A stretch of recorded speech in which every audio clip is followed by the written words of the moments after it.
Let's remember in this thing that I am not talking about the whole subject of UFOs. I was sent here to check these two particular cases. And the whole subject of UFOs, as I pointed out, I think, and I have, let me mention here, that I have recommended in my capacity as scientific consultant that competent scientists quietly study such cases when evidence from responsible people appears to warrant such study. There may be much of potential value to science in such events. We know a very great deal more about the physical world in 1966 than we did in 1866. But by the same token, the people in the year 2066 may regard us as very incomplete in our scientific knowledge.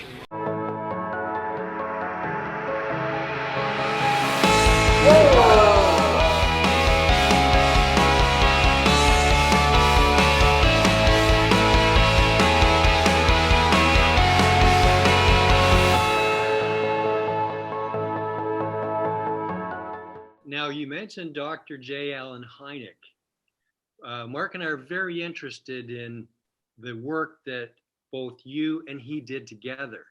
And could you perhaps start and describe or tell us about some aspect of that? I started studying and building databases about UFOs when I was in France. I was working at Paris Observatory, and we had a computer to compute.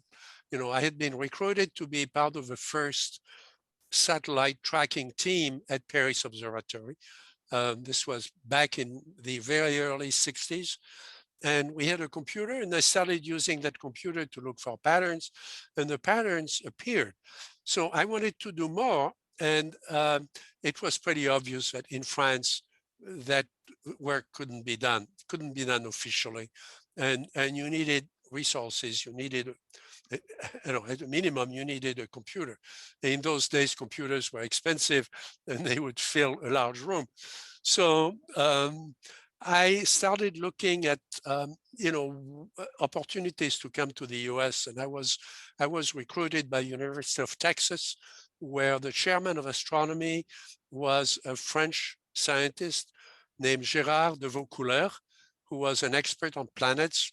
He was also an expert on galaxies, member of the Academy of Sciences in the U.S. And he had completely open mind on UFOs, and he knew Dr. Hynek. So through him, I had a job in Texas, and then I decided to go on to do an advanced degree in artificial intelligence and to move to Northwestern where Dr. Hynek was. So it wasn't exactly a coincidence. I had spoken to Hynek, and Dr. Hynek was a wonderful, again, he was from Europe. I mean, his family was from Europe. He was born in Chicago, but his family was from Czechoslovakia. Long tradition of true scientific research, true scientific endeavor. And he said, well, I showed him the statistics. He had of course, Project Blue Book files. He had the whole files. The files were never classified. The files were public. Any scientist could have asked for access. They never did. They never did. And when you look at TV today, it's always the super classified Air Force files. They were open. Any bona fide scientist could have asked for access. So he said, look, come and do your PhD at Northwestern. You'll have access to the files, and then we can work on it, and we can work on the computer development.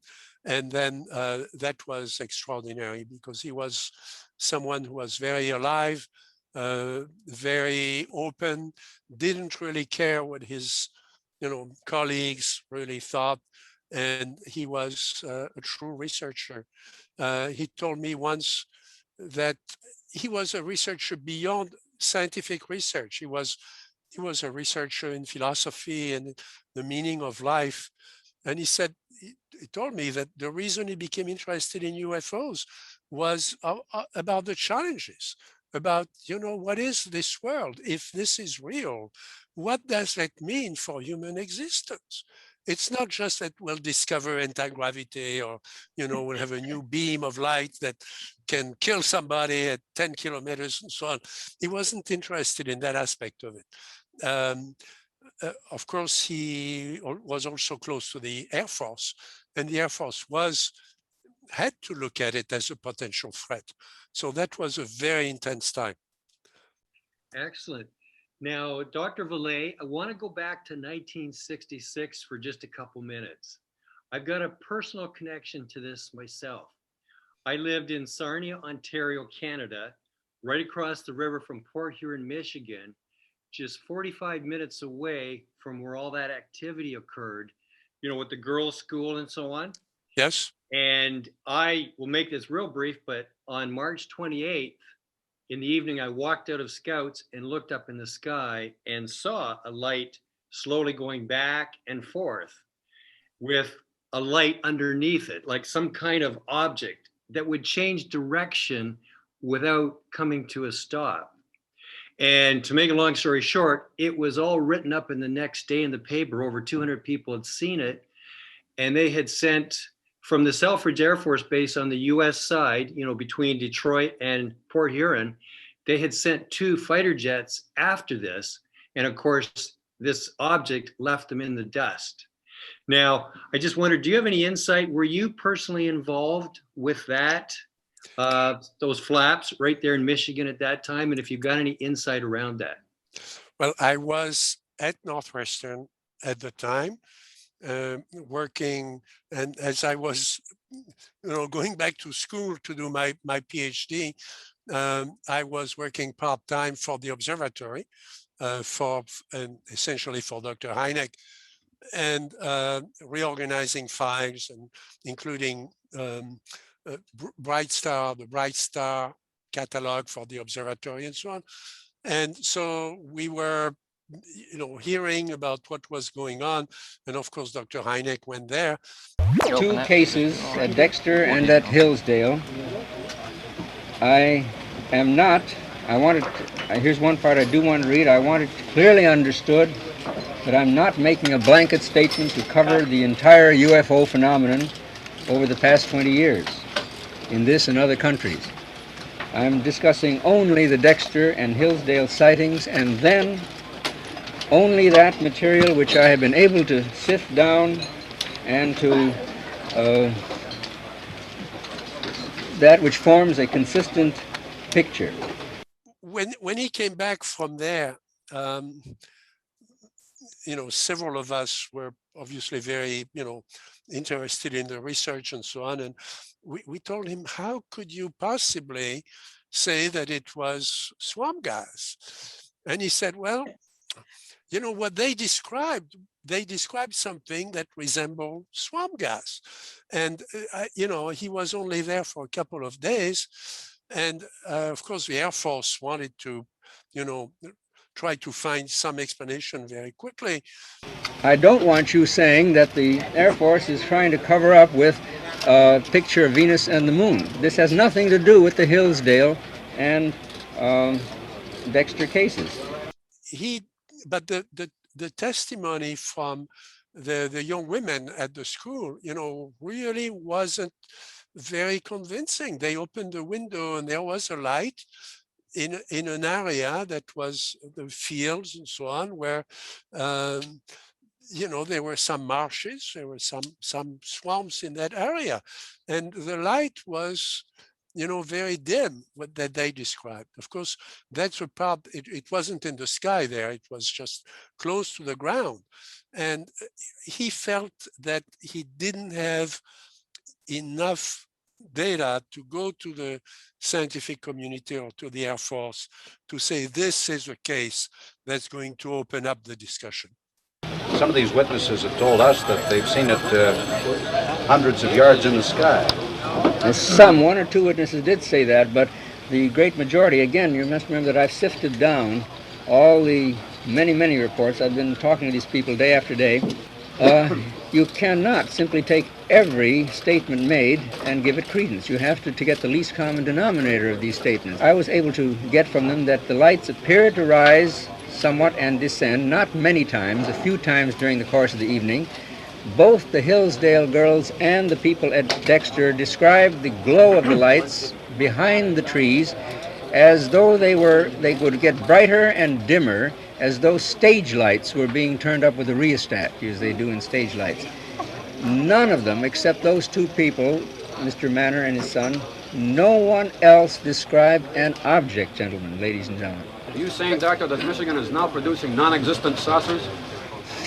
Well, it's one way of putting it, I suppose. 2 weeks later, I had a very interesting sighting where we saw hundreds of lights go across the sky. 30 seconds later, go back right across in a second and a half across the entire sky.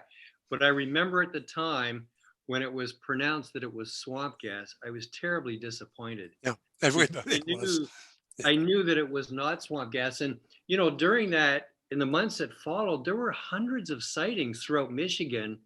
And, you know, in the areas between Yes. Detroit, Port Huron, Sarnia, Ontario. And it just seemed so disappointing that the press just jumped on those two words and that was over. Well, Dr. Hynek had wanted me and his chief engineer, Bill Powers, was a close friend of mine, to fly there. And we had, of course, we had very little money. I mean, there was no support for any of that.